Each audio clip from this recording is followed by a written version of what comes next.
back with more of Entrepreneurship Tuesday on Y in the Morning. I go by the name of Barry Moses, or it's Barry Mo on every social media platform, and it's always a pleasure. Please remember to keep interacting with us on our social media handles at Y254 channel on Twitter, Y254 _ channel on Instagram, and Y254 on Facebook. Don't forget the hashtag Y in the Morning and Entrepreneurship Tuesday, and don't forget to tell us where you're watching us from so we can give you a shout out. So it's about that time for our first segment of the day, and this one is about to be motivational. I call it Motivational Tuesdays, and I have our very own Mr. Sebastian and Hodan. I got it this time. Yeah. Karibuni sana. You can introduce yourselves on camera 4 and tell us what you represent in terms of organization and the reason we're here today. We can start with the lady, right? Yes. Okay.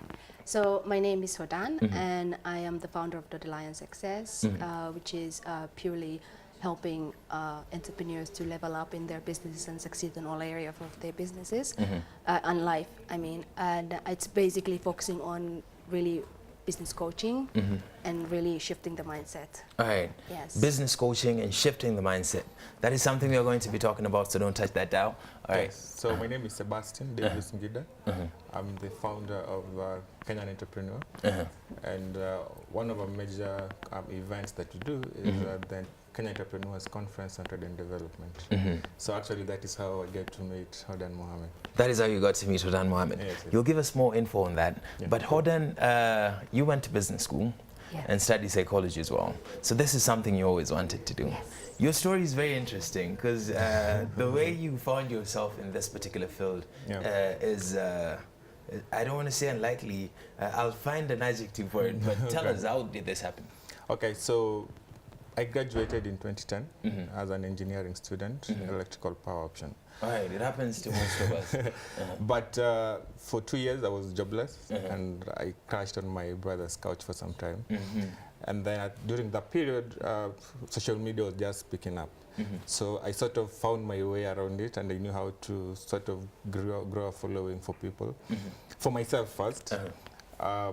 At some point, I was among the top most followed people in Kenya. On Twitter? But then I lost What the time is interest. it? 2010, 2011. 2010, 2011. It wasn't as popular as right now. It wasn't. Kenyans versus Nigerians on Twitter. Guys didn't even know what it was about. Corporates were very hesitant to get on it, to use it as a communication platform.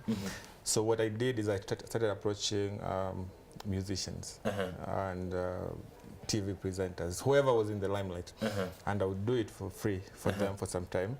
Once they got sort of hooked, then I started charging them. So at some point I had almost 80 like a drug people. Yeah, you have to rock the name first. At some point I had almost 80 people I was doing this for, each paying 5,000 per month. Wow. But do the math, by the way. Do the math. But the problem is now I didn't have a business structure around it. So guys would go without paying. Sometimes I You're just a get trained tired. engineer, for heaven's sake.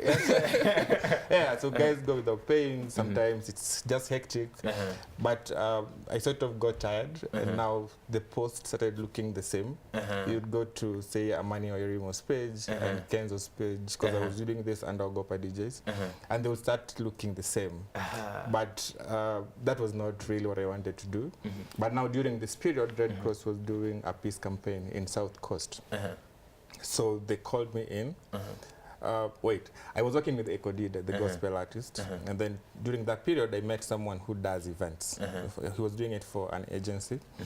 And then during this period, after the Ghetto Championship tournament that I was doing with him, someone spotted me and introduced me to this agency. So whatever I was doing as myself, I started doing it for the agency, and they were being paid a lot for it. All right. 2 months down the line, I realized I was making them a lot. I was being paid a very small fraction of it. It happens to most of us as well. Yeah, so I quit. I didn't know where I was going to go. So for since February 2013 till December, I was purely jobless. But now I started going back to the same thing. So I met one of the TV presenters at that time, and that's where the whole story shifted. So what happened is her and a friend of hers asked me to collab with them and now register our first company, which is Social Media Africa. We were purely doing social media for now, small businesses. And then at this time, I felt like an entrepreneur, hence the name Kenya Entrepreneur. So I called myself that on Twitter and Instagram. All right. So at this point is when you found this handle. Yes. This Kenyan entrepreneur. Yeah, because I just felt like a Kenyan entrepreneur. Yeah, so you I started called your own myself business. that. It was unique in Kenya. Nobody was doing it around here. Yeah. People were sleeping on social media. Yes. And fast forward, you're here today. Yeah. All right. Back to you now. We've got a taste of a story. You're born in Somalia. Yes, I'm born in Somalia. How do you get to this point of owning that's Dodi Lions? Well, that's a long story, but the short version is that I born in Somalia, being part of the refugees that flee from Somalia for the civil war, and the hope to go back to one day, but unfortunately, that just kept going on. So we fled to Finland, grown up in Finland, finished my education in Finland, but there was something in me that was keep telling me that, you know, it's not here everything that you're looking at. Back home. Yes. In Africa. Not really. I didn't even thought about that yet at that moment. So, so the entrepreneurs, I tried a couple of times of, you know, setting up my business, went into trouble, and while I was studying the business and before about to finish, I say, you know what, I can't get into the entrepreneurship because there's something is missing. There's the ingredient that is missing that I don't have it. And that's the moment I decided to venture to the world to find the success behind the business. And I really worked. You went to look for knowledge. So I looked for the knowledge. And then I worked for corporate 500 companies like IBM, like Oracle, like, you know, Click, those type of companies. And this is still in Finland? No. I went to Ireland, You UK, travel now, yes. right? So, so what I did is like I was taking these businesses to other countries and growing the businesses. And afterwards, what I did is basically found the ingredient secrets that I was looking for, and then I came into Dubai, and I remember that was like about 6 years ago. And Oracle approached and said that, hey, we want you to help us to come into Somalia and help us to venture into, you know, Somalia. And at that moment, I was like, oh, what? Me going to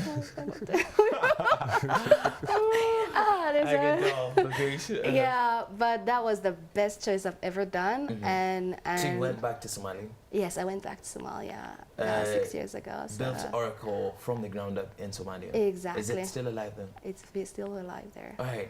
Yeah, so you're in the habit of building. Yes. And let it grow and thrive, and then go into building another. Yeah. So So basically, it went from helping venture like 500 ventures to grow to now I get into the passion where I say, you know what, I believe there are like entrepreneurs where I actually saw a lot of individuals. Very great ideas, but just stuck, and just they were lacking the ingredients. Yes. So you decided to share these ingredients that you learned in the process. Exactly. And that is how you came up with Dodi Lions. And that was my calling. Oh, that was your calling. Yes. There's a good fun fact. Where did the name of the company come from? Well, so, you know, how can I say? Dodi is actually my nickname, given by my colleagues in Dubai. They felt like I was a bit cute, and it's a very Arabic. All right. They felt like you were a bit what again?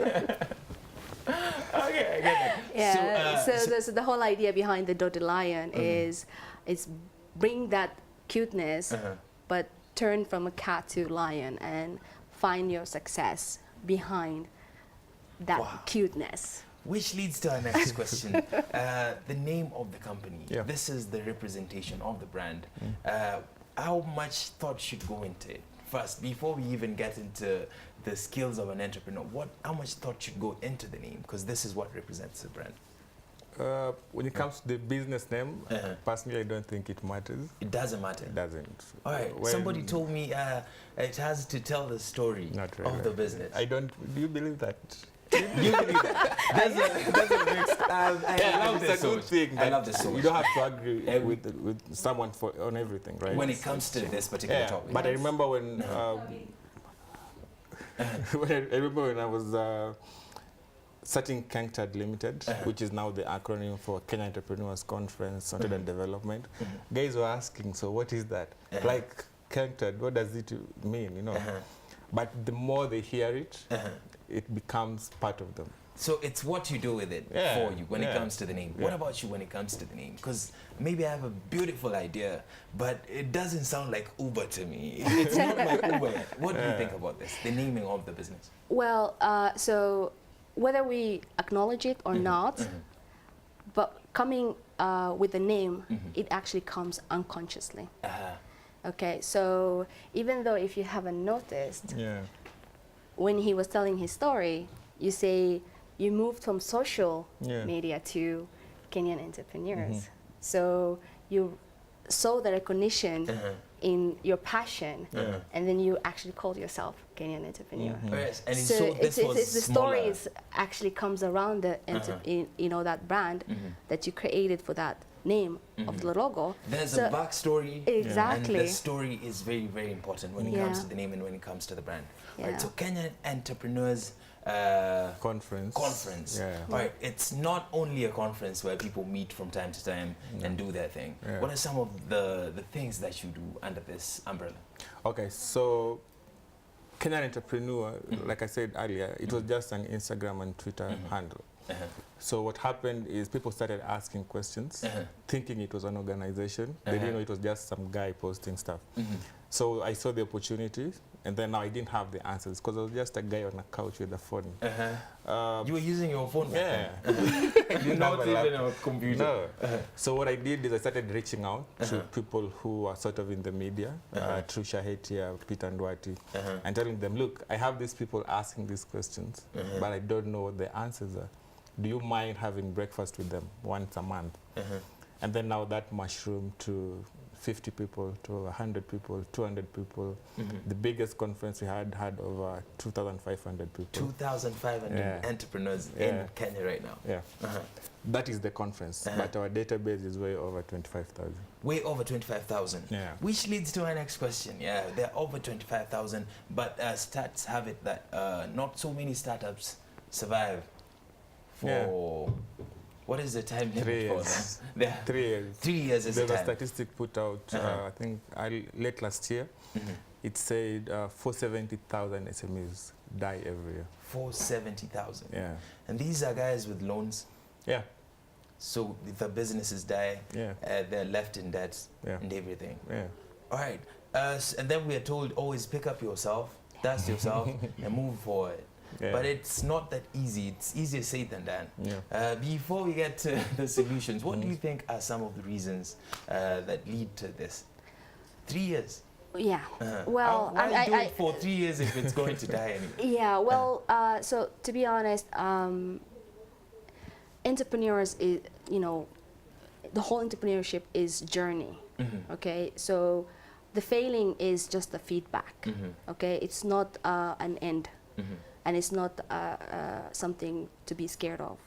So we do sometimes fail and we get setbacks.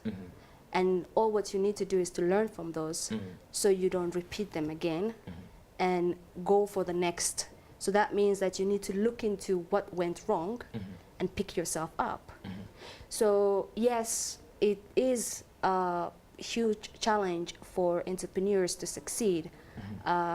When you are not coming from entrepreneurial background, which I mean by entrepreneurial background is not the education alone, because we do study, but the studies, the education that we've been given is really to become an employee, not an entrepreneur, unless your parents are an entrepreneur. And you started working in their business at exactly. a tender age. Or if you have a mentor, then only you're really able to succeed as an entrepreneur. Because we are not tuned, we've been tuned for industrial aspect. So that's one of the biggest reason people struggle in getting entrepreneurship, even though somewhere in their gut says like, okay, you get your freedom, you get your financial, in place, your mortgage, everything. Just go into a business world. But the challenge is, how do you overcome when things is going against you? What do you do when things is not working? What do you, how do you overcome when people are not believing what you're producing and what you are, like your idea, what you're passionate about? Because you saw some opportunity somewhere, but you're stuck because you don't people are telling you to not go after this because it doesn't make sense. Like look at the Uber or what it called this Airbnb. I mean, it's like no one even thought about like how can you I would have never invested in Airbnb. Exactly. How can I let a stranger live in my A house? lot of people did not even actually believed in them and say no, we are not going to invest. Or IKEA, like when he came in on the market, they were like, what, used furnitures? Who would want to? Who wants to do their own furnitures? You understand? So the idea is that how do you keep going and believing in your idea when everyone else is not believing in you? Because maybe you might have succeeded in the 4th year, but you gave up in the 3rd. Exactly. Wonderful. All right, so we are talking about failing. We have to focus on capital. So we have so many people with brilliant ideas. I being one of them. I have amazing ideas. Sometimes I think about them and maybe they're not so amazing. Tell us one of them. Maybe we should switch seats, yeah? Tell us one of them. All right, Okay. anyway. So there's a link between the person with the idea and the investor. It's very hard to build a successful business without capital or investors. So so many youths who watch this show, they're always like, from the musicians to the artists to the actors to the tech developers, they're always like, I don't have capital, I don't have this, I don't have that. What is the process, or what is the next step to take when you have a brilliant idea and you need some capital? And don't forget to tell us how you protect yourself in the process as well. I think he is a very good example right now here. Okay, I'll answer the first part of it. And then, because she links entrepreneurs to investors also, so she'll answer the second part. But for me, the first part is when it comes to capital, right? Banks will not give loans, and I usually have a problem with banks even when we are hosting them during our events, because you have an idea. For example, you want to sell kienyeji mboga from Western Kenya to Nairobi. Are you from Western? Yeah. Oh, I know. It's hard to when I say kienyeji, I mean chicken. So. No. Anyway, so the thing is, in Nairobi, you buy kienyeji chicken for 1,800, 2,000. Same chicken goes for 300, 400, say in Busia, right? Right. So when I start doing that, for example, in the first year, second year, because you also have to build trust. First year, second year, third year, when I'm failing, the banks will not give me the money. Why is that? Yet they will prefer to give it to you who's starting out. They don't trust people who have failed. Because if you failed, you already know where you did the mistakes. So why are they not giving you? So you need something to help you correct. Yeah, and you know where the mistakes happened and you can fix them. But they will never give you the money. But also when it comes to raising financing, personally I've been very hesitant. And we keep going back and forth with Hodan. Sometimes you don't really need the money. You just need someone to point you the right direction. For example, like the conference that we do at the moment. Yes, at this point we pay money to even the venues and even to accommodate the entrepreneurs that are coming, right? But when we started out, we were looking for free spaces. You know, foundations. Thinking that is how it works. Yeah, they would give us the spaces for free. You know, like for example, your studio, when it's not being used, can I speak to the management and then you can give us a mention somewhere. Yeah. So it's just going out there and establishing strategic partnerships. Money is good, but only if you are in the, I think when you're in the manufacturing aspect of entrepreneurship, say you're building something, an app or a software, and you need the financial, you need the manpower, you need the devices. But if it's something you just need goodwill and sometimes just having a good tag and PR, you just go out and do it. Go out and do it. Go out and search people who can partner with you, sell your dream. Because, I'll give you a good example. when we are doing the conferences, we do a lot of animations for videos for social media marketing. We have so many campus students who are very good at it, and they just want to associate with the brand. So as opposed to going to an agency that will charge you 300,000 for that, work with a campus student, give them 30,000. Give them somewhere to start, because they'll really appreciate have that. them there during the event and expose them to different people. How they can invest that 30,000 that you gave to them. If they can do that for 10 people, they're already at 300,000. So it's just about being willing to work and going out and establishing partnerships. And that is promoting startups in the process as well. Wonderful. All right, maybe you can shed some light. Yeah, so I mean, he said really beautifully there. I wouldn't much add into it, but if it comes to the investors, so, you know, investors invest through feeling. And emotion is very important. So it comes like across whether it's making a sense to invest, that this company really convinced me enough to really put the money out of my pocket and just put here on this company. Do they really believe in their own idea? Do they really have that passion to drive that business? If I give them, the investor needs to see it your face, exactly. in how you speak, how you move, that you believe in this thing. Exactly. If you are struggling and you go to an investor to give you investment, you're struggling, isn't it? So you shouldn't come across like you're struggling. You need to be able fake to... it till you make it. I've been telling you guys. Fake it till you make it. I'm not really fine about the fake it. I get your point. But the way you present yourself. The way you present yourself is one, but also make sure you actually, the business is worth investing.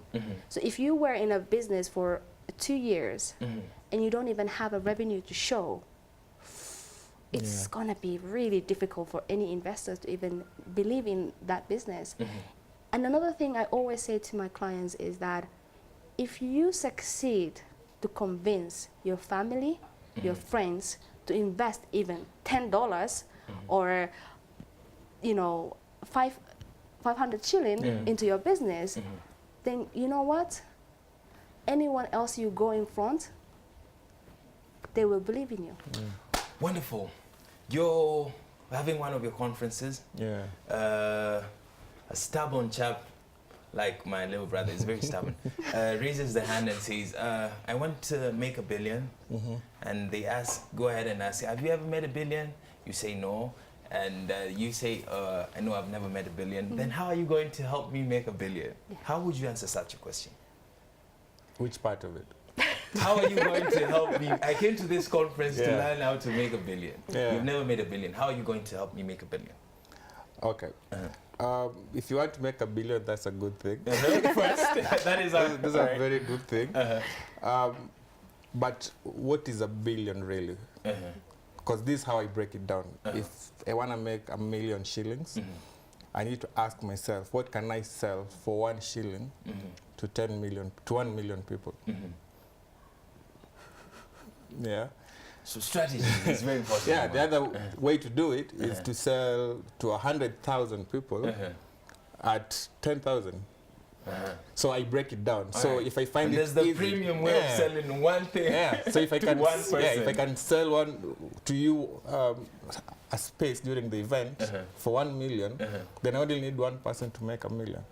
Then do that 1 million times, and I have $1 billion. Just go out and figure it out.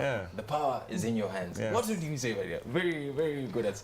Well, to be honest, I agree with him on all of what he said, and everything comes to your strategy and how you break it across. Well, if you ask, you haven't made $1 billion, but I could say I help make for others $1 billion.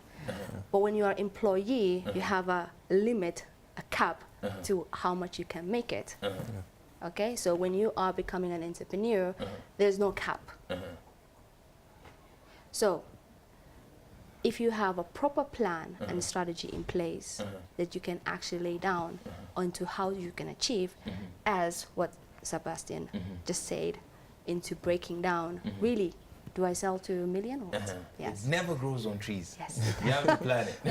All right, so on Tuesdays, I rarely quote artists like Burna Boy, but today I'm going to quote Burna Boy. Shout out to Burna Boy. Burna Boy said, Africans across the world, especially Africans in the States, are facing the problems they are facing because Africa is the way it is right now. If Africa was a powerhouse like China or Europe, Africans would be respected across the world. We'd never be facing these problems. Do you guys agree first?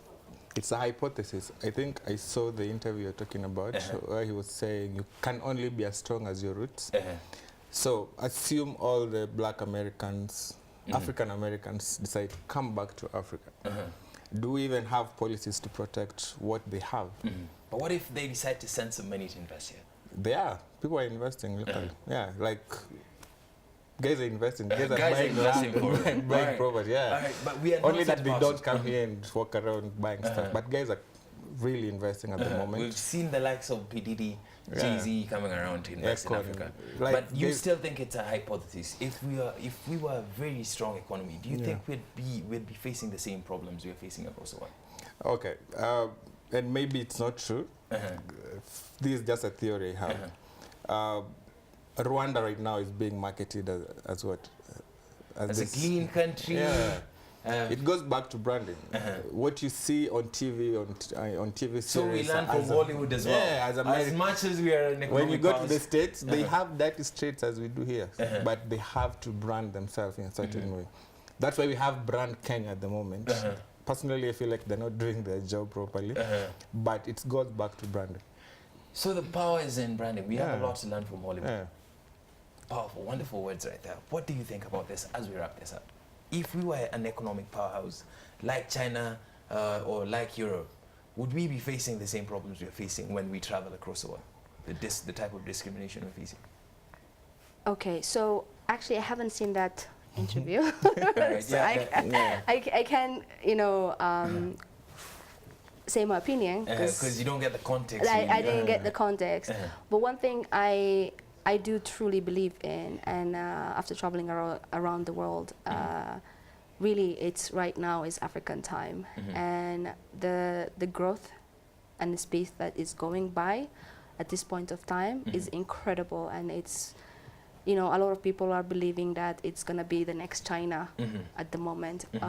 So the speed it's going and the economic and how much it's attracting right now international communities and the way it's getting up there. Well, if it comes to the other comment that you mentioned, I wouldn't point on that because I really didn't hear the whole interview. So, yeah. But Africa is the future, from your point, from where you're sitting right now. It is the future. Thank you very much. I did look at it that way. I learned a lot on the Entrepreneurship Tuesdays, but branding is very important and it's slept on in businesses. You need to brand well, from the name to what the people see. Wow. Thank you very much, guys, for coming. As we wrap this up, do you have an event coming soon? Okay, so I'll talk about the conference and then she's going to talk about the program. So we have the 7th edition of Kenya Entrepreneurship Conference on Trade and Development on the 7th and 8th of June. It's going to be in Westlands at the Signature Auditorium. We are trying to do it differently this time round, so we are mostly focusing on SMEs with a turnover of between 5 million to 10 million. Just because we feel like we've spoken so much to the startups, it's now time to speak to actually people who have the money and they don't know how to channel it or even to double it. And that's why the Lion Success comes in, because they know how to move around. So you can come in, that's your cue to come in. Yes, yes. So we're having on in around 27th of April, coming up the Game Changers program. So it's going to be a transformational. It's going to be transformational. Date, time, place, tumalize kitu. June 7th. June 7th from 8 a.m. to 5 p.m. Signature Auditorium, Western Heights in Westlands. All right, so this is your time to shine. Your camera is number 4. Let's start with the lady all over again. Just look at the camera, tell them, give them a word of advice. I'd like you to speak to the ladies mostly. I don't mean to put you in a box, but you can speak to the ladies, and then you can speak to the gentlemen, and then you can give them your handles, tell them your company handles, and then just give them a word of advice. Your camera is number 4. Okay. Okay, so for the ladies, I would really give an advice to believe in yourself and believe you can do whatever you set for your mind. Your limit is to what you actually comprehend in your own life. So remove the cap that you're having on your mind and really believe that you can actually fly, and then you will be able to fly. Powerful. The limit is in what you set into your mind. Yes. All right. Yes. So you can only go as far as you imagine. As you're thinking, yeah. Wow. Social media. Yes. So you can follow me at Facebook.TheLionSuccess. You can follow me on YouTube. You can follow me on LinkedIn, and you can follow me at Twitter, and all with Doddy Lion Success. Doddy Lion Success. Thank you very much for coming through. It's your turn now. Look them straight into the eyes and Okay, talk so to I'm going to start with the digital platforms. So to make it easier, just go to Google and type Kenyan Entrepreneur. That was search engine optimization is good enough. You'll follow all the links there. But as just a way of ending this, am I the one ending it with you? we can end it together. I'm not selfish. Yeah, so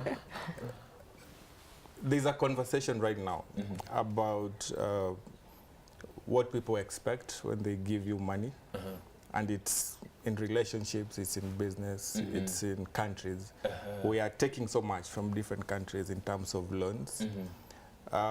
We are giving so much in terms of emotional investment. This is for both guys and women. But just know that for every ask, there is a give.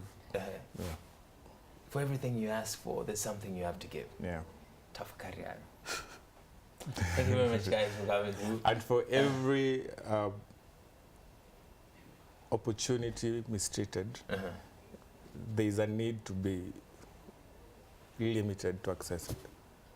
For every opportunity For every opportunity mistreated. Okay, let me give this example. Back in the days, you as a TV presenter, right? I could only see you on TV. Like, very rarely would I see you on the streets. But right now, you know what your Twitter handle is, what your Instagram is. So people misuse that. Yeah, it's a privilege. So if I mistreat it, there's a need for you to block me. Wonderful. Yeah. So as long as you can access someone, don't take advantage of it. Use it for meaningful engagement. Tafakari how. Most of our viewers are young people, and I feel like they've got enough today. We can even end this, but we still have more lined up for you on Entrepreneurship Tuesday on Y in the morning. Hilda Wathithi is coming up next, so don't touch that dial. Don't go nowhere. Right. Thank you. Wow. Thank you very much for that. Thank you.